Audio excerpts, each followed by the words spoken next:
Well, we've made it to the end. You've got all your story talking points captured, and now it's time to use them. In this last episode of our Build Your Own Story Sprints, we finish up our deep dive into storytelling. Today, we'll see how the elements of your story come together and how you can use them to clarify your message and inspire your audience throughout all of your business communications. So let's get started. Hi there, I'm your host Simon Harvey, and welcome to the Authentic Marketing Podcast in association with Demodia, where we give you actionable advice that will help you create marketing that works. So, welcome to the last episode in this special season that we've been running at the moment. We've been looking at the whole of our storytelling process, and in each episode we've been breaking down what you need to talk about and how you can discuss each of the individual steps within your own business story. So we've learnt in those episodes, we've talked about the hero, we've talked about the problem that they have, looking at internal and external problems. We've talked about the plan and how to build out that with call to action. And then in our last episode, we talked about the resolution and the transformation in there. So for today, what we want to do is to try and wrap things up a little bit and just explain to you how you can use some of these things. There's some very quick wins that you can get out of this brand script that you can use straight away. And there's some more advanced things that you can do with these talking points now that you've got them to really help to transform the whole of your sales and marketing communications, and not just, something on a PowerPoint slide or a few words on your website. The storytelling idea and this brand script that we've built can be used in so many different places. At the top level, you can think of it as being the story for your overall company. Underneath that, you might have individual stories that you build that tie back into that top level story that talk about your products or your services inside there. You might take a different approach and spin on your story and use it for employer branding. So when you're doing HR. So there's so many different ways that story can be used.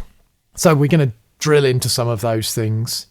Of course, if you want to follow along and join in with us here and create your own brand script, we've got the brand script template that's available. You can find that by going to wantauthentic.com/brand script. I think that's about it for my intro at the moment. As always, sitting at the side of me here is Daniel. Hi there, Daniel. How are you doing? Hello, Simon. Thank you. I'm doing good. Good. Let's take a look at a bit more of this then. Yes, let's take a look. So now we got pretty far. We have the hero, we have the problem, the guide, and we have the plan that will lead the hero to success. Indeed, yep. To me that sounds like we have all the parts that we need for a successful story. But the question comes up, how can we pull all of these parts together to create the successful story? What are some hints that you can give us from your experiences?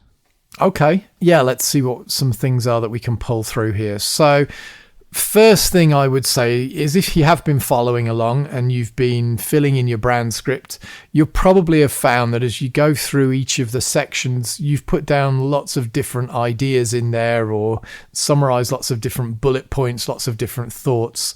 So the first thing that I would recommend that everybody does at this point is to go back, and in the brand script, you'll see I put a grey box in there.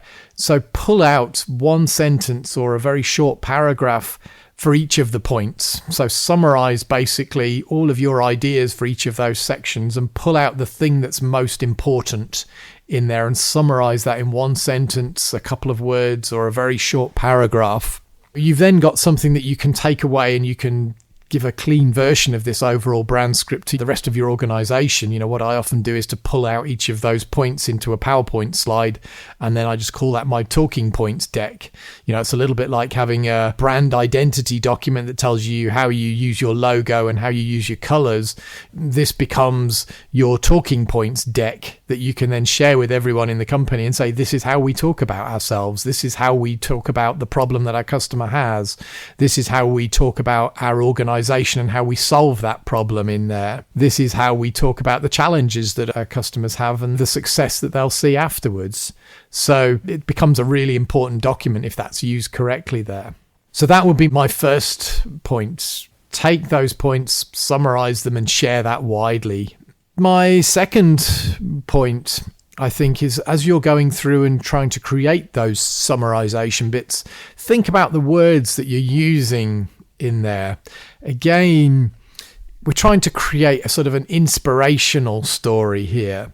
And what I often find, again, particularly when we're talking about business stories and you're talking about technologists or you're talking to consultants, often the words that people choose and they use to describe things like the problems or the success, they tend to be quite clinical. So you might want to use or think about how you can use more aspirational type terms and aspirational ideas. You know, it's like painting in muted colours and pastels rather than painting in vibrant colours. It can be a bit scary at first to use lots of vibrant colours, but the results that you get are far more successful. And this definitely is a hint I would give here, is go away and use ChatGPT. You know, if you've defined what your problem is and you've put a few sentences in there, go into ChatGPT, type in your thoughts and say, can you summarize this? Can you give me a more aspirational way of explaining this? AI can be your friend in this case. I wouldn't recommend going and asking it to create your whole story, but if you break down the individual little bits and use it for what it's good at, you can get some really nice ideas, I think, out of there. So that would be my number 2 idea in here, or number 2 suggestion. The third thing that I think I would recommend doing, you'll find a section in the script that we haven't yet talked about that's called the controlling idea. And the controlling idea it's a concept that filmmakers and writers often use to just describe the journey that the hero's going to go through, the sort of the general concept that they're trying to get across through this story and through this journey and this transformation in here. And often you'll find the controlling idea is actually a little bit like the philosophical problem that you come up with. So the controlling idea could be that staff should never have to fill in timesheets themselves, and then that controls how you think about the other sections. When you're thinking about how you answer those other sections, you go back and think about how does that relate to my general idea of staff not having to fill in their own timesheets. Your controlling idea could be that nobody should have to have a bad-looking garden. Everybody should be entitled to a good-looking garden. Something along those lines. That could be a controlling idea that you think about for your story about a gardener there. So again, use that in there and just keep things tied up so that you don't start going off in lots of different directions. The last thing that I would do, and then I'll let you jump in again because I know I'm doing a lot of talking today, Daniel. The last thing that I would look at is the last thing in your script here, which I call the validation script. And this is really just a set of paragraphs that you'll find right at the end of the script document. And this is really useful for just helping you to understand whether what you've put in there is cohesive. Does everything tie together? I've mentioned in previous episodes that one of the problems that I see quite frequently when people go through this themselves, they'll come up with a problem, they'll talk about the success that this brings about, or the thing that the customer wants, etc. You know, they'll come up with a whole load of really good ideas, which in their own sort of standalone world work really well. You know, if you look at each of those points individually, you can say, yes, this really is the problem, and yes, this is what success looks like. But the trouble is, what we're trying to do is create, as I say, a cohesive story here where everything relates to each other and it takes the hero through a physical journey. And what often happens is that you've come up with a great idea and it doesn't relate. So the problem that you've talked about, the solution isn't a solution to that problem in there. So what we've got at the end of the document, you'll find this sort of what I call the validation script in here, which is just, it's a template that you can fill in each of your individual sentences into. And when you read this out together, it will give you an idea of whether or not this thing works, because you'll read it through and you'll say, in order to do this, you need something that your character wants, and the problem is this, and it makes you feel this way. And if those things don't align, when you start to read it like that, it would be the problem is you've got no water and you need the sun shining. Those things don't align. So you need to make sure that all of those bits come together. And that's the last thing I'd recommend there, is go through, fill out that validation script at the bottom, read it through and go back and adjust just to make sure everything sort of works and everything fits together. I'm going to take a pause. So back to you. Sorry, Daniel. Simon, thank you very much for explaining everything in such detail.